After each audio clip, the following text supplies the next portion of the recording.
Assalamualaikum warahmatullahi wabarakatuh dan salam sejahtera untuk kita semua. Baiklah, pada kesempatan kali ini dengan mata kuliah kependudukan dan pemberdayaan masyarakat, di mana pada kesempatan hari ini saya akan mengulas yaitu bagaimana sumber daya manusia di dalam pendidikan dan pemberdayaan masyarakat. Oke. Jadi sebagaimana kita perlu ketahui dan pahami bahwa apa sih yang dimaksud dengan sumber daya manusia. Nah, jadi sumber daya manusia itu adalah salah satu faktor yang sangat penting dan bahkan tidak dapat dilepaskan dari sebuah organisasi, baik institusi maupun perusahaan. Jadi sumber daya manusia ini juga merupakan kunci yang menentukan perkembangan perusahaan.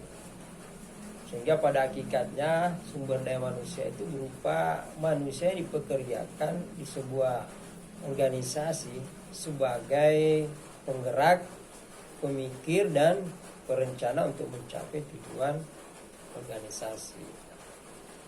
Nah, dewasa ini perkembangan terbaru memandang karyawan itu bukan sebagai sumber daya belaka, tapi melainkan lebih berupa modal atau aset bagi institusi atau organisasi.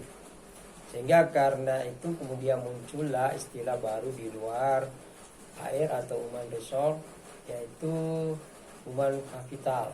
Nah, di sini sumber daya manusia dilihat bukan sekedar sebagai aset utama, tetapi aset yang bernilai dan dapat dilipat gandakan. Lipat gandakan juga dikembangkan dibandingkan dengan portofolio investasi, dan juga bukan sebaliknya sebagai beban gitu. Nah, di sini perspektif sumber daya manusia sebagai investasi bagi institusi atau organisasi yang lebih mengemuka. Nah, itu. Sementara dalam menurut Muhammad Yusuf 2006, bahwa pengertian sumber daya manusia itu dibagi dua, ada pengertian mikro dan ada pengertian makro. Nah, pengertian sumber daya manusia secara mikro adalah individu yang bekerja dan menjadi anggota suatu perusahaan atau institusi, dan biasa juga disebut sebagai pegawai, buruh, karyawan, pekerja, tenaga kerja, dan lain sebagainya.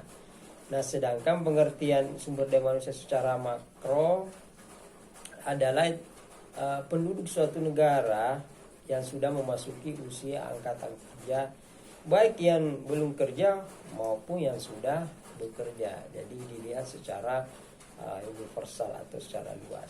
Nah, sehingga secara garis besar bahwa pengertian sumber daya manusia adalah individu yang bekerja sebagai penggerak suatu organisasi, baik institusi maupun perusahaan, dan berfungsi sebagai aset yang harus dilatih dan dikembangkan kemampuannya.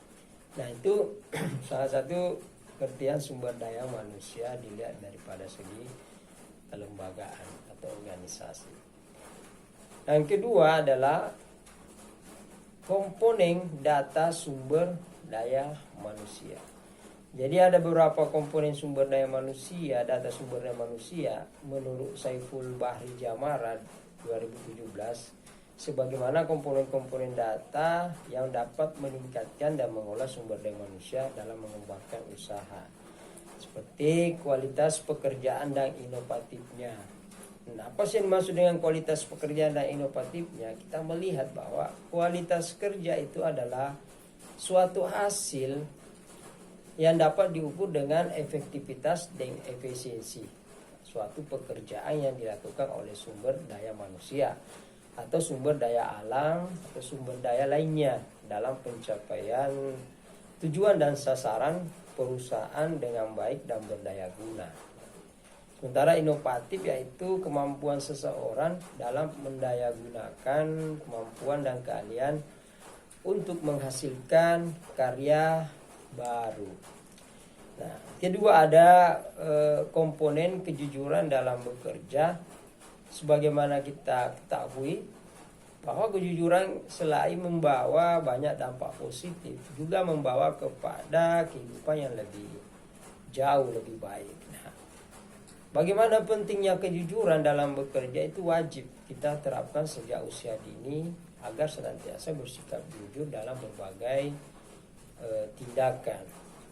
Nah, mana selanjutnya juga ada kehadiran dalam bekerja. Jadi kehadiran dalam bekerja, kita lihat bahwa kehadiran seorang karyawan itu sebagai sebuah kewajiban yang harus dilakukan, kecuali ada hal-hal yang lain sifatnya penting dan hal tersebut dapat dipertanggungjawabkan oleh yang bersangkutan.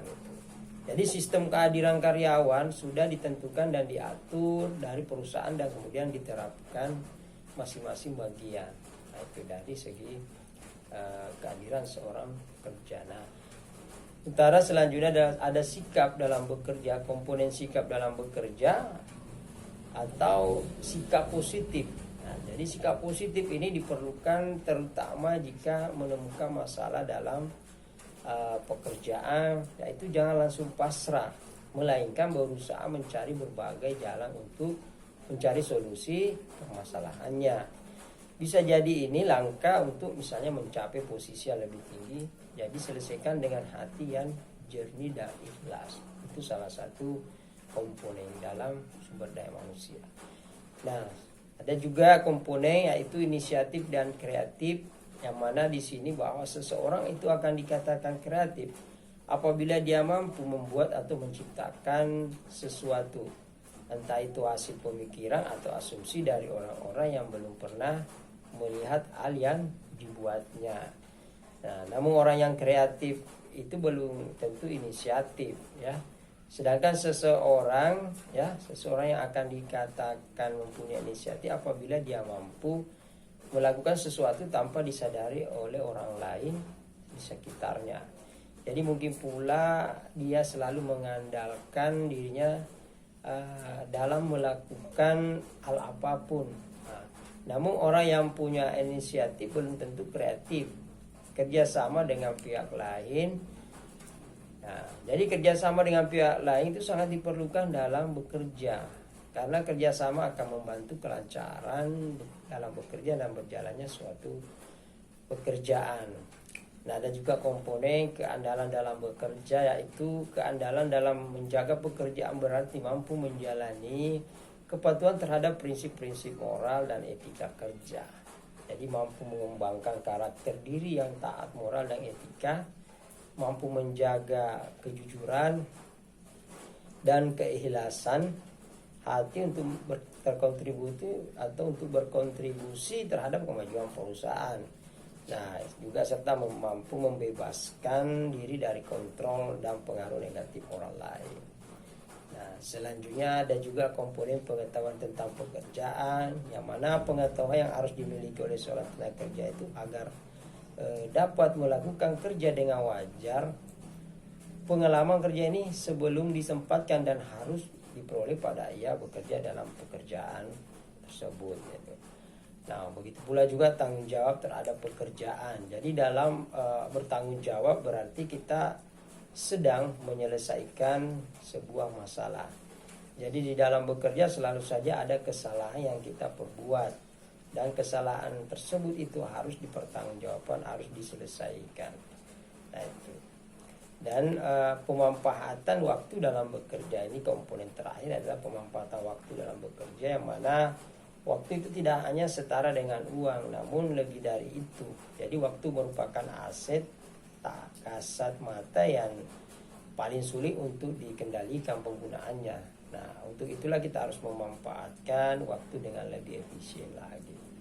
Nah, namun ada fungsi pengelolaan sumber daya manusia, ya, menurut pengadaan tenaga kerja, fungsi pemeliharaan tenaga kerja, ya, itu salah satu juga.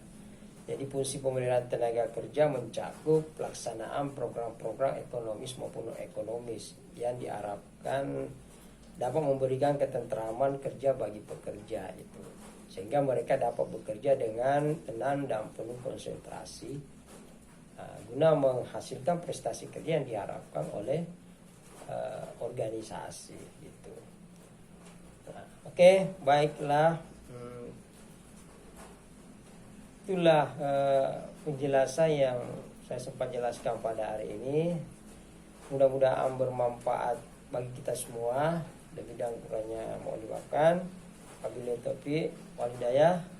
Assalamualaikum warahmatullahi wabarakatuh dan salam sejahtera untuk kita semua.